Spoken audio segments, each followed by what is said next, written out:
Olunaku lw'eggulo minisita omubeezi ow'ebigwa tebiraze Lillian Aber yawadde ensalessale yaleero abantu bonna babadde bakyesigaliza mu nkambi eyateekebwawo ekiteezi nga bagyamuse. Agala kulabayo omuntu nga omu asigaddeyo mu kampu.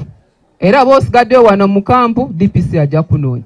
Bano baaweebwa buli omu obukadde 2 okugenda okunoonya ennyumba apangise. Kati oyinza okugamba bano baawulidde ebigambo by'omukulu ng'olwaleero bonna baamuse enkambi eno era bano baweereddwa ebintu ebibadde bikyasigaddewo. N'aba Red Cross balabiddwako nga bapangulula weema yaabwe bano mwe babadde basula. Akeetalo kabadde k'amaanyi okuva mu bantu bano era emmotoka kussa ne pikipiki birabiddwako nga byetala okubatwala gye baafunye obubuddamu awalala.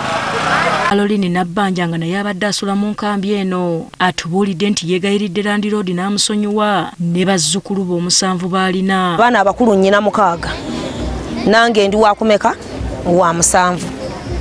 Ennyumba nafunye ya mitwalo 20 mu 5. Ono atututte ku muzigo gwe yapangisizza. Ono si ye yekka afunye obuzibu mu kunoonyaawo okudda n'abatuuze abalala be twogeddeko nabo abamu tebannafuna wa kugenda. Ennyumba sinnagifuna, sina kyenfunye kugamba bagemupangise ekigenda mu maaso tumanyi kinaddako. Abamu basobeddwa oluvannyuma lw'okubulwa ennyumba ze bapangisa olw'obungi bw'abaana be balina. Wetuuka okupangisa ennyumba bagamba ennyumba ya mitwalo 3 n'abaana. Ate nga sente sirina, sente ntono bwe ntoddeko sente esomesa abaana sente ne ziggwawo.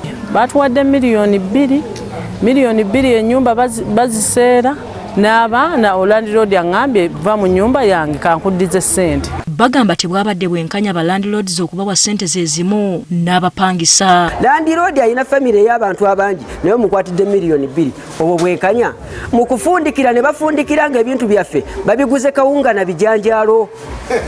Abo ababadde bakyesigiriza poliisi obwedda ebalagira ku mpaka okwamuka ekifo kino.